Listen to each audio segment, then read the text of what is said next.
लक्ष्मीनाथसमारम्भां नादयामुनमध्यमाम् अस्मदाचार्यपर्यन्तां वन्दे गुरुपरम्परां यदि राजाय विद्महे श्रीभाष्यकाराय धीमहि तन्नो रामानुजार्य प्रचोदयात् ஆழ்வார்கள் திருவடிகளே சரணம் எம்பெருமானார் திருவடிகளே சரணம் ஜீயர் திருவடிகளே சரணம் யோ நித்யமச்சுதபதாம்புஜயுக்மருக்ம व्यामोगदस्तदितरानृणाय मेने अस्मद्गुरोर्भगवतोऽस्य दयैकसिन्धो रामानुजस्य शरणं शरणं प्रपद्ये நீரார் கடலும் நிலமும் முழுதுண்டு ஏலார் ஆலம் இளந்தலின் மேல் துயிலந்தாய் சீரார் திருவேங்கடமாமலிமேயாராமுதே அடியேர் கருளாயே.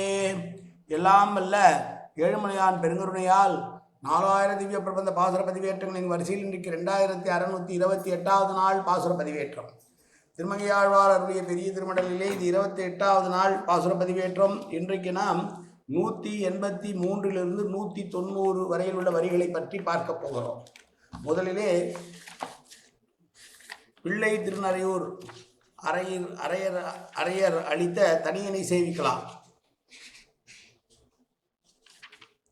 பொன்னுலகில் வானவரும் பூமகளும் போற்றி செய்யும் நன்னுதலீர் நம்பி நரையூரர் மண்ணுலகில் எந்நிலைமை கண்டும் இறங்காரே யாமாகில் மண்ணு மடல் ஊர்வன் வந்து என்பது அந்த தனியன்.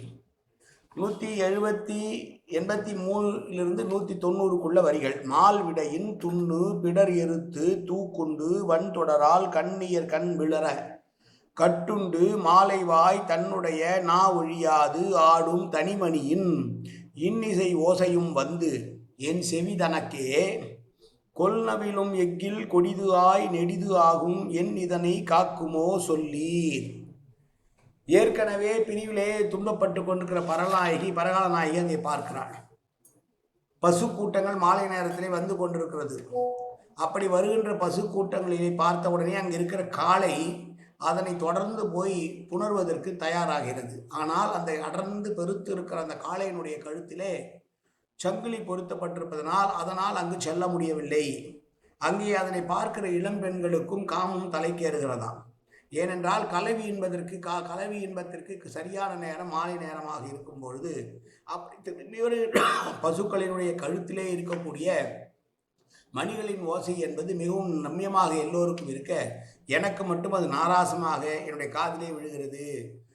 மற்றவர்களுக்கெல்லாம் இன்பம் பயக்கக்கூடிய அந்த மணி ஓசையை நீ கொல்வதையே நோக்குவது போல் கொடூரமாக என்னுடைய காதிலே ஈட்டி பாய்வது போல பாய்கிறதே, இதற்கு ஏதாவது தப்பிப்பதற்கு உபாயம் உண்டா என்று கேட்கிறாள் பரகாலநாயகி. கடலோசை போல பசுவின் கழுத்தில் உள்ள மணியினுடைய ஓசையும் மாலை நேரத்திலே பிரிந்திருக்கும் தலைவியை துன்புறுத்தும் என்பது பொதுவான இலக்கிய மரபு. எஃகு என்பது பொதுவாக ஆயுதங்களை குறிக்கக்கூடியதுதான். இங்கே அது ஈட்டி வேல் சூலம் போன்றவற்றை குறித்து நின்றது. எனக்கே என்பதிலே உள்ள தனியான தன்மை எனக்கு மட்டும்தான் இப்படி இருக்கிறது, உங்களுக்கெல்லாம் நன்றாக தானே இருக்கிறது என்பதை குறிப்பதை போல இருக்கிறது.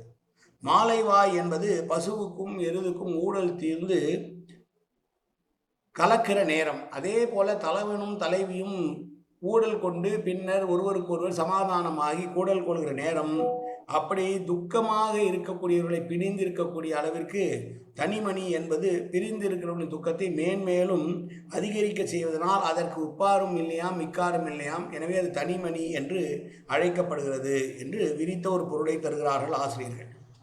எனக்கு வேறு வழியே தெரியவில்லை, நான் கண்டிப்பாக மடல் எடுத்தே தீர வேண்டும் என்று உள்ளத்தில் இருப்பதை சொல்லுகிறாள் பரகாலநாயகி. நான் எப்படியாவது மடல் எடுத்தாவது போய் என்னுடைய தலைவனை காண வேண்டும், அவனோடு சேர வேண்டும் என்கிறார். பொதுவாக மால்விடை என்பதற்கு பசுவிடம் மயக்கம் கொண்ட காளை என்பதுதான் சரியான பொருளாக இருக்கும் என்று ஆசிரியர்கள் கருத, ஒரு சில ஆசிரியர்கள் கன்றிடம் அன்பு கொண்ட மாடு என்று சொல்கிறார்கள். இங்கே காமத்தை பற்றியும் மடல் உருவதை பற்றியுமே பேசி வருவதனாலே கன்றிடம் அன்பு கொண்ட மாடு என்கிற விளக்கம் சரியாக வராது என்று உரையாசிரியர்கள் பசுவின் மீது காதல் கொண்ட காளை போல என்றே சொல்லுகிறார்கள். கழுத்திலே கட்டப்பட்டிருக்கும் மணியின் ஓசை இனிமை பயப்பதுதான். ஆனால் தலைவனை பிரிந்து ஏக்கத்தோடு இருக்கிற தலைவிக்கு அது கர்ண கடூரமாகவும் பிரிவு துன்பத்தை அதிகரிப்பதாகவும் அமைகிறது என்பது இந்த பாசுர வரிகளின் விளக்கம். மீண்டும் வரிகளை பார்க்கலாம். மால்விடையின் துண்ணு பிடர் எருத்து தூக்குண்டு வன்தொடரால் கண்ணியர் கண் மிளர கட்டுண்டு மாலைவாய் தன்னுடைய நா ஒழியாது ஆடும் தனிமணியின் இன்னிசை ஓசையும் வந்து என் செவி தனக்கே. கொல் நவிலும் எஃகில் கொடிது ஆய் நெடிது ஆகும் என் இதனை காக்குமோ சொல்வீர் என்று பரகால நாயகி தன்னுடைய துன்பத்தை பற்றி, தலைவனை பிரிந்திருப்பதை பற்றியும், இப்படியெல்லாம் செய்தால் தான் கண்டிப்பாக மடல் ஊர்ந்தே தீர்வேன், மடல் எடுத்தே தீர்வேன் என்பதாகவும் சொல்லுகிற வரிகள்.